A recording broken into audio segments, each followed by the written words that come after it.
പ്രതിപക്ഷ നേതാവായിട്ടുള്ള രാഹുൽ ഗാന്ധി ഇന്നലെ കുത്തിയിരിപ്പ് സമരം നടത്തിയത് നമ്മൾ കണ്ടതാണ്. സത്യത്തിൽ വലിയ സന്തോഷം തോന്നിയ ഒരു സാഹചര്യം കൂടിയല്ലേ സർ കടന്നുപോയത്. കാരണം പ്രതിപക്ഷം ഇല്ല എന്നുള്ള സ്ഥലത്തേക്കാണ് CJP-യിലൂടെ ഒരു പ്രതിപക്ഷം എങ്ങനെ ആയിരിക്കണം എന്നുള്ള ഒരു മാനുവൽ കാണിച്ചു കൊടുക്കുന്നത്.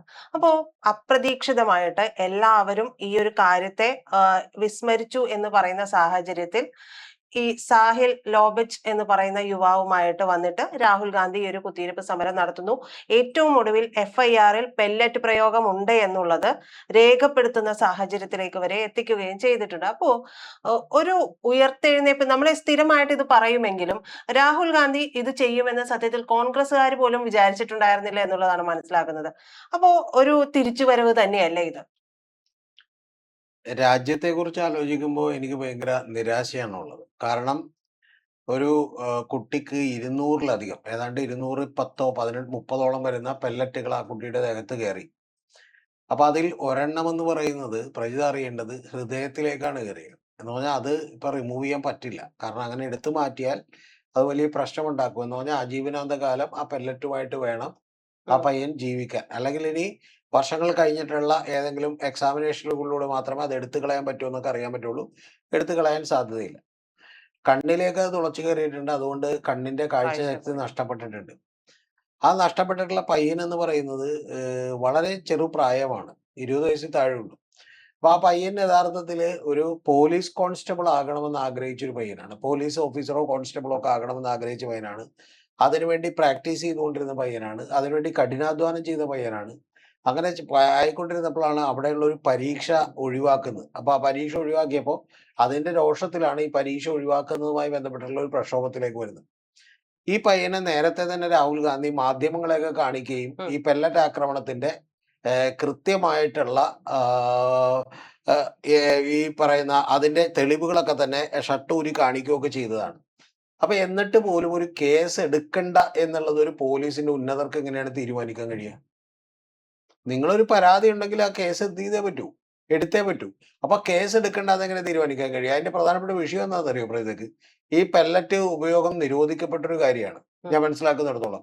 കൂടാതെ ഇപ്പൊ ഹരിയാനയുടെ DGP ആയിട്ടുള്ള ആളുണ്ട്. അദ്ദേഹം പറയുന്നത് ഇത് നിരോധിതമാണ്, ഇത് ഉപയോഗിക്കാൻ കഴിയാത്തതാണ്, ഇത് തീർച്ചയായിട്ടും ഇല്ലീഗൽ ആണെന്നാണ്. അപ്പൊ ഇത്തരത്തിലുള്ള ഒരു വെപ്പൺസ് ഒക്കെ തന്നെ ആളുകൾ കൈവശം വെച്ചിരുന്നു. ഒരു പെല്ലറ്റുകളെങ്കിലും ഒറ്റടിക്ക് പോകുന്ന ഈ പറയുന്ന പോലെ തോക്കുകൾ കൈവശം വെച്ചിരുന്നു. അതിലൂടെ ഈ യഥാർത്ഥത്തിൽ നിരായുധരായിട്ടുള്ള യാതൊരുവിധ പ്രകോപനവും ഉണ്ടാക്കാത്ത ഈ കുട്ടികളെ ആക്രമിച്ചു എന്നുള്ളത് തന്നെ വലിയ ചോദ്യമാണ്. രണ്ടാമത്തെ കാര്യം എന്ന് പറഞ്ഞാൽ അങ്ങനെ കേസെടുക്കുന്നില്ല എന്നുള്ളത് ഒരു കാര്യമാണ്. മൂന്നാമത്തെ നിരാശ എന്താണെന്ന് വെച്ചിട്ടുണ്ടെങ്കിൽ കേസെടുക്കാൻ വേണ്ടി തീർച്ചയായിട്ടും രാഹുൽ ഗാന്ധി ഇടപെട്ടത് നല്ല കാര്യമാണ്. പക്ഷേ കേസെടുക്കാൻ വേണ്ടി ഇന്ത്യയുടെ പ്രതിപക്ഷ നേതാവ് വന്ന് ആദ്യം ഒരു പോലീസ് സ്റ്റേഷന് മുമ്പിലും പിന്നീട് പോലീസ് കമ്മീഷണറുടെ ഓഫീസിന് മുമ്പിലും 8 മണിക്കൂർ കുത്തിയിരിക്കേണ്ടി വരുന്നു എന്നുള്ളത് അങ്ങേയറ്റം ഗതികേട് ഒരു രാജ്യത്തിന് ഉണ്ടാക്കാവുന്ന ഒരു കാര്യമാണ്. പക്ഷേ നാലാമത് താങ്കൾ പറഞ്ഞ പോലെ ഇതിന്റെ പോസിറ്റീവായിട്ടുള്ള വശം എന്ന് പറയുന്നത് അത്തരത്തിൽ പ്രതിപക്ഷ നേതാവ് ഇടപെട്ട് തുടങ്ങി എന്നുള്ളതാണ്. യഥാർത്ഥത്തിൽ CJP-യുടെ പ്രക്ഷോഭം നൽകിയ ഒരു ധൈര്യം കൂടിയുണ്ട്. നേരത്തെ ആണെങ്കിൽ ഇത് എങ്ങനെ ഡീൽ ചെയ്യും, ഞങ്ങളെ ഏത് തരത്തിൽ കൈകാര്യം ചെയ്യിപ്പിച്ചപ്പോൾ ഞങ്ങളെ കൂടി പിടിച്ച് അറസ്റ്റ് ചെയ്യുമോ എന്നൊക്കെയുള്ള ഒരു ഭയമുണ്ടായിരുന്നു. പക്ഷെ ഇപ്പൊ യഥാർത്ഥത്തിൽ അങ്ങനെയൊന്നും അറസ്റ്റ് ചെയ്യാൻ പറ്റില്ല എന്നും ഇന്ത്യ മുഴുവൻ ഈ നിങ്ങൾക്കെതിരായ വികാരമാണെന്നും ഒക്കെ ഗവൺമെന്റിന് മനസ്സിലായിരിക്കുന്നു. അതാണ് ഏറ്റവും ഒടുവിൽ മുകളിൽ നിന്നുള്ള നിർദ്ദേശങ്ങളൊക്കെ മാറ്റിക്കൊണ്ട് ഉത്തരവിടാൻ വേണ്ടി തയ്യാറായിട്ടുള്ളത്. ഇത് അങ്ങേയറ്റം ഗുരുതരമായിട്ടുള്ള ഒരു കാര്യമാണ്. ഈ സോഹിൽ ലാഭിച്ച് എന്ന് പറയുന്ന യുവാവ് ആദ്യം പരാതി കൊടുക്കാനായിട്ട് എത്തുന്നുണ്ട്. എത്തിയിട്ട് ഇവര് റെസിപ്റ്റ് കൊടുക്കുന്നില്ല.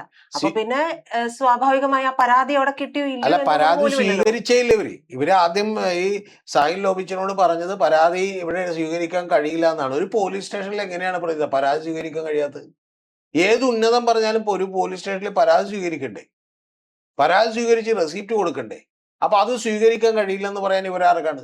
അതാണ് പറഞ്ഞ ആ ഇടപെടൽ എന്ന് പറഞ്ഞാൽ അതിഗംഭീരമായിരുന്ന ഒരു കാര്യം.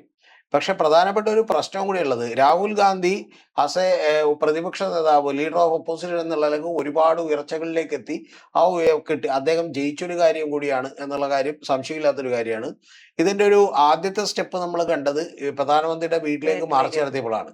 പക്ഷെ ഏറ്റവും സങ്കടകരമായ ഒരു കാര്യം, അദ്ദേഹത്തിന്റെ പാർട്ടിയെയും കോൺഗ്രസിന്റെ സംഘടനാ മിഷണറിയും ഒന്നും കൂടെ നിർത്താൻ പറ്റുന്നില്ല എന്നുള്ളതാണ്. അതിന്റെ കാര്യം എന്ന് പറഞ്ഞാൽ ഈ പ്രധാനപ്പെട്ട വിഷയവുമായി ബന്ധപ്പെട്ട് ഇപ്പൊ ബീഹാറിലോ മറ്റ് സ്ഥലങ്ങളിലോ കേരളത്തിലോ അല്ലെങ്കിൽ മറ്റ് സ്ഥലങ്ങളിലോ അധികാരത്തിലിരിക്കുന്ന സ്ഥലങ്ങളിൽ പോലും ഒരു പ്രക്ഷോഭം ഉയർത്തിവിടാനോ അല്ലെങ്കിൽ അത്തരത്തിൽ ആളുകളെ സംഘടിപ്പിക്കാനോ അവരുടെ നേതാക്കൾ തന്നെ ഇത് വളരെ ശക്തിയായി ടേക്കപ്പ് ചെയ്യാനൊന്നും തയ്യാറാവുന്നില്ല. ഞാൻ വിചാരിക്കുന്നത് ഈ മൂവ് പോലും രാഹുൽ ഗാന്ധി ആരോടും പറഞ്ഞിരുന്നില്ല. കാരണം അദ്ദേഹം അവിടെ കുത്തിയിരിക്കുമ്പോഴാണ് കോൺഗ്രസ് പ്രവർത്തകർ അവിടെ സംഘടിച്ചെത്തുന്നത്, പ്രിയങ്ക ഗാന്ധി എത്തുന്നത്, ബാക്കിയുള്ളവരൊക്കെ എത്തുന്നത്. ഇത് തന്നെയാണ് നേരത്തെ സംഭവിച്ചത്. അതായത് മല്ലികാർജുൻ ഖാർഗെയുടെ ബർത്ത്ഡേയുടെ അന്ന് ഇതുപോലെ തന്നെയാണ് അദ്ദേഹം ചെയ്തത്. കാരണം എന്ന് വെച്ചാൽ കോൺഗ്രസ് പാർട്ടിയെ വിശ്വസിച്ചുകൊണ്ട് കൂടെ നിർത്താൻ കഴിയില്ല എന്ന് പറയുന്ന ഒരു തോന്നൽ അദ്ദേഹത്തിന് കൂടിയുണ്ട്. ഇനി ഇതിന്റെ ഒപ്പം കൂട്ടിച്ചേർത്ത് വെച്ചുകൊണ്ട് ഒരു കാര്യം കൂടി, കാരണം മല്ലികാർജുൻ ഖാർഗെ അദ്ദേഹത്തിനെതിരെ ജാതീയമായിട്ടുള്ള അധിക്ഷേപം ഉണ്ടായി എന്ന് നമുക്കെല്ലാം അറിയാം. നമ്മൾ അതിനെക്കുറിച്ച് വീഡിയോ എടുത്താണ്.